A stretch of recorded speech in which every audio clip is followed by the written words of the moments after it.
to observe what he felt. These are his feelings, this is what he felt. He felt, when he was reading the surah, that he was in such happiness, such a state of serenity and tranquility and closeness to Allah subhanahu wa ta'ala, and peace of mind and heart, that this pain wasn't harsh enough for him to want to leave it. He was so happy that this pain wasn't bad enough for him to cut and go take care of this. He didn't feel that the danger was close enough or was extreme enough for him to stop doing what he was doing. And I don't know, if you've ever done anything in your life that you felt that level of closeness to when you're doing it. I'm not talking about reading the Quran. Maybe something else. Have you ever had an experience that you were in such joy, such happiness, such peace of mind and heart that you never wanted it to end? Right? And if you haven't experienced that yet from a spiritual perspective, because you can experience these things in different ways. They can be experienced physically as well. They can experience, for example, when you're tired, if you've only slept 3 hours and the alarm goes off, what do you feel at that moment? You're like, I don't want to move. There's nothing in this world that is better right now than me staying in bed. Right? That's a feeling that you feel, and you have to kind of beat it and get up and go for fajr or go for school or work, whatever it is that we do. But for a moment, if you understand what I'm saying, is that you're in such a joy of your sleep, if you're woken up at the wrong time, that you literally do not want to move. And nothing. Like your bed has to be on fire in order for you to get up quickly. Right? Your mother would have to come and set your bed on fire for you to get up. And still you would be like, yeah, the fire is on the other side. It'll be a few minutes before I can sit on this side. I can sleep for a second. Isn't that what we do? Isn't that we go to the alarm and we add like a minute?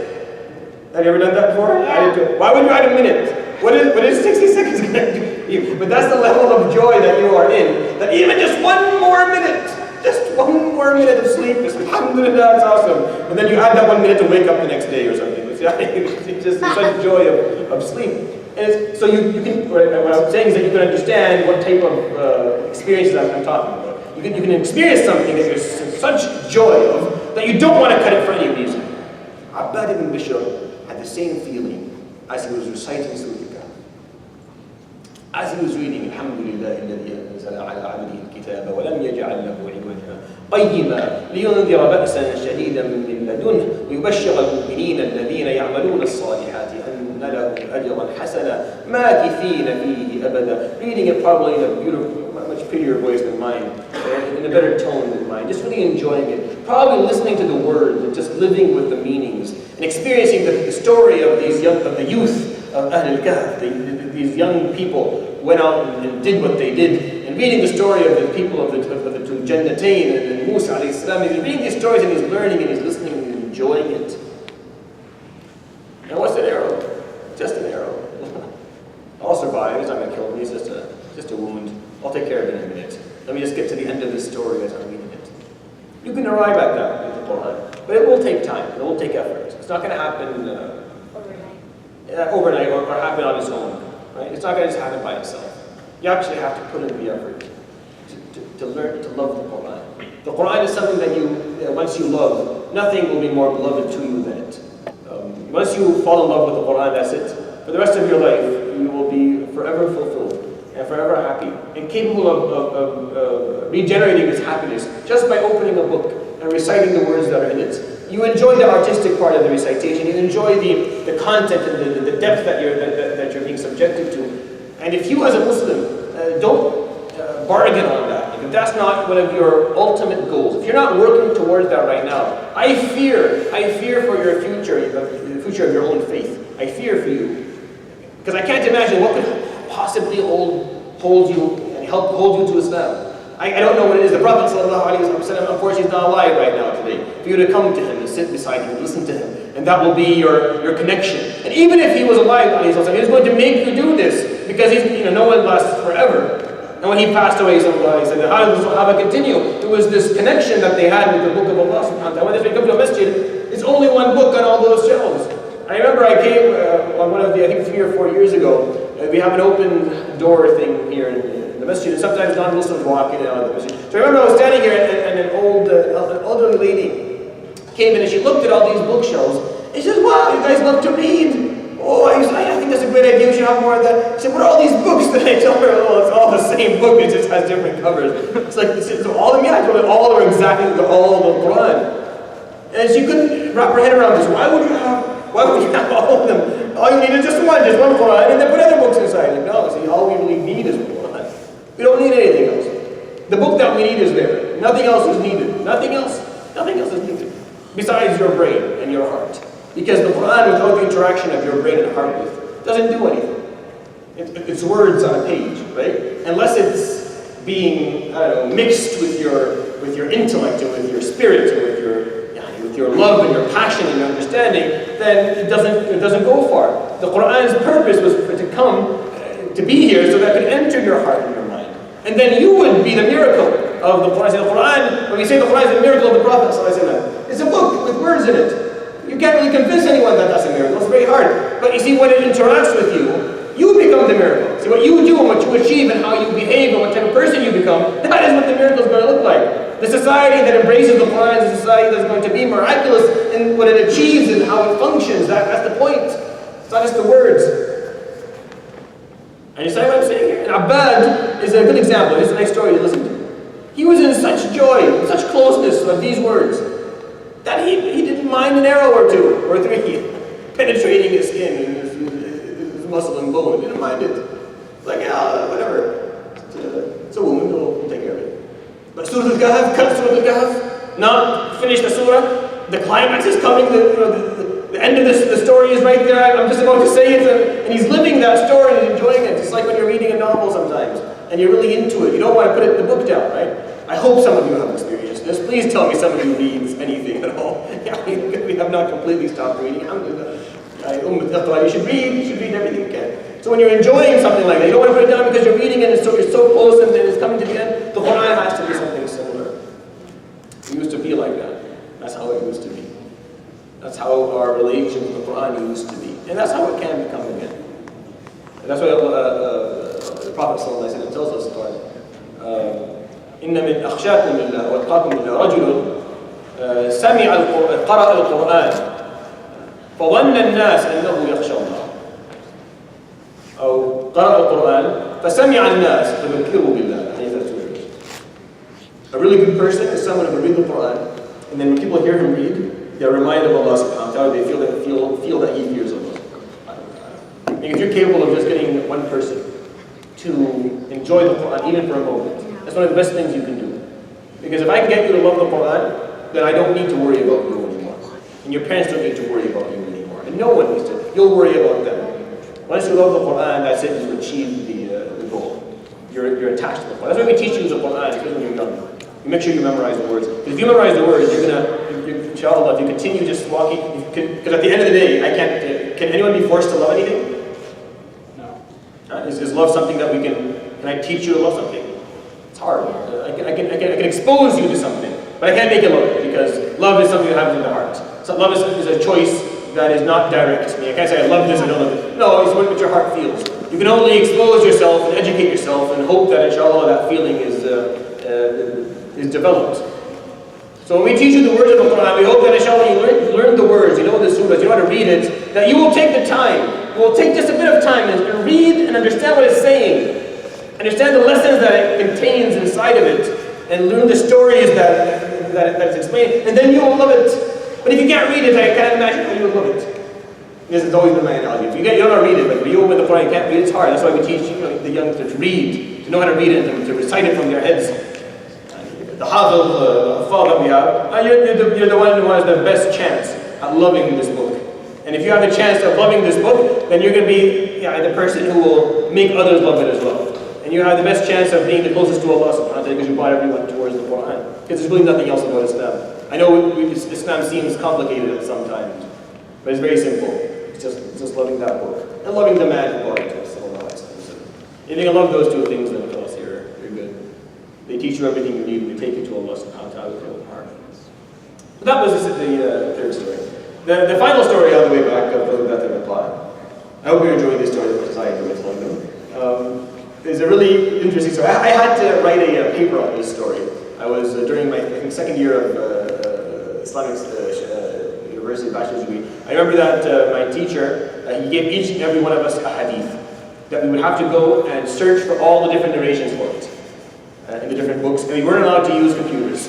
So we weren't allowed to go online and just put in a search engine and thing. We had to go and sit in a library for hours. It took me 6 weeks to do this one hadith. And the hadith that I was given or assigned is the hadith I'm going to share with you today. It's called Hadith Jabir wa Naqa. That's what it's called. It's called Hadith Jabir Abdullah and his camel. And it happens on the way back on Ghazwat al-Iqra. And this is narrated in many different books of hadith. It's a very authentic story. It's a very enjoyable story to tell. So on the way back, right, so they're coming close to Medina. Medina is just maybe a few hours away.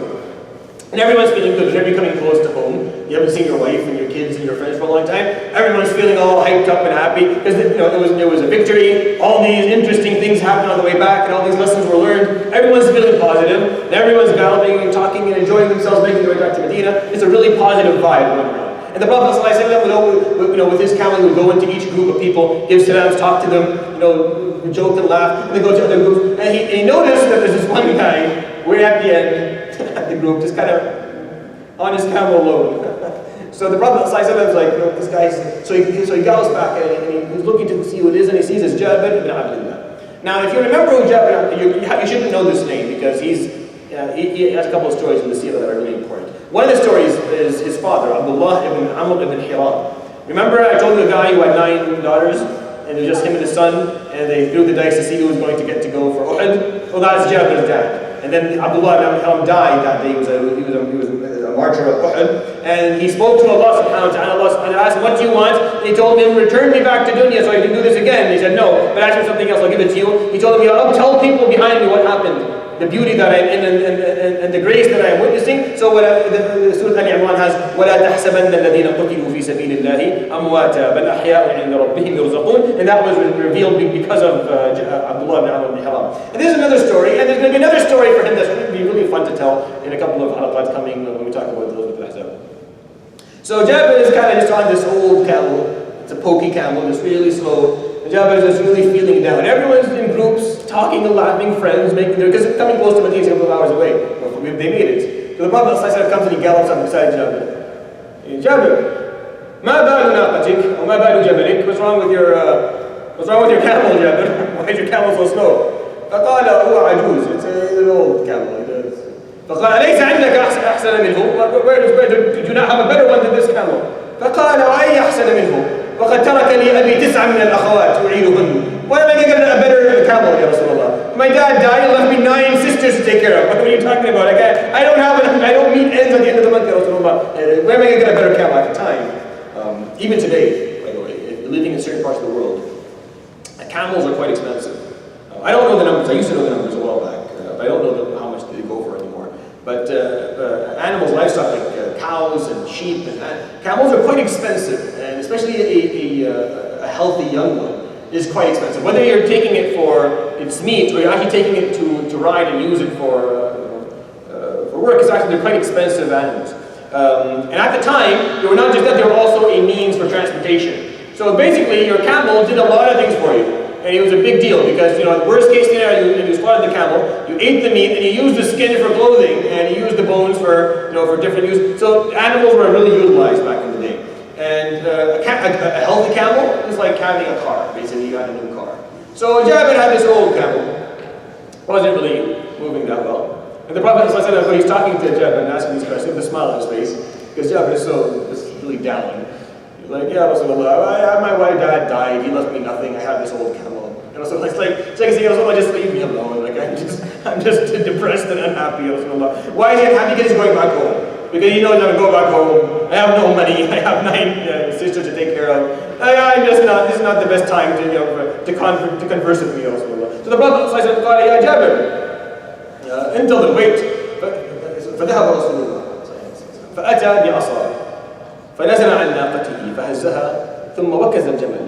So he did the Prophet did. He went, he took he said, Jabir, wait for a second, got off his camel, he went, he looked for a stick, took the stick, but he came close to the Jamal, and he said, Bismillah, so he made a couple of dua, and then he poked the Jamal twice, or 3 times. He poked the Jamal like this, the camel, and he told, and then he slapped the back of the camel, as an indication to one. يقول جابر قال فانطلق جملي لا يمنعه شيء. And then my camel just started to gallop. فسبق جمال القوم. And then I found myself at the head of the army. قال أسابق جمل رسول الله. The Prophet ﷺ's camel can't keep up to my camel. And the Prophet ﷺ was galloping behind Jabir. Jabir, what happened? What changed? Now you seem to be in front of everyone. قال يا رسول الله ما صنعت بارك الله لك يا رسول. What did you do? Thank you يا رسول الله. My camel now is moving. I'm going to make it. Because at the very beginning I was like, this camel's going to die somewhere before I actually make it to Medina. Alhamdulillah, that's way I'm dead. فقال يا جابر هلا بعتني جبلك. How about you sell me your camel? فقال يا رسول الله you just gave him some life. Why would I sell him? فقال يا رسول الله بل أهبه لك. No, يا رسول الله, I will give him to you. He's a gift. فقال لا أخذه منك بالثمن. No. I want to pay you for it. Right? Because Jabir is still a bit depressed. Like he's still a bit unhappy. فقال إذا نعم يا رسول الله. Okay, if you want to buy it. بكم تشتريه يا رسول الله? How much will you buy him for it, يا رسول الله? فقال أعطيك فيه درهما. I'll give you 1 dirham. So that's basically me coming up to one of my buddies who has like a really good car. And I'm like, hey, you want to sell your car? He's like, no, here. Of course, no one's going to say that. Here, take it as a gift. That's never going to happen. But anyways, he's going to say that. I say no.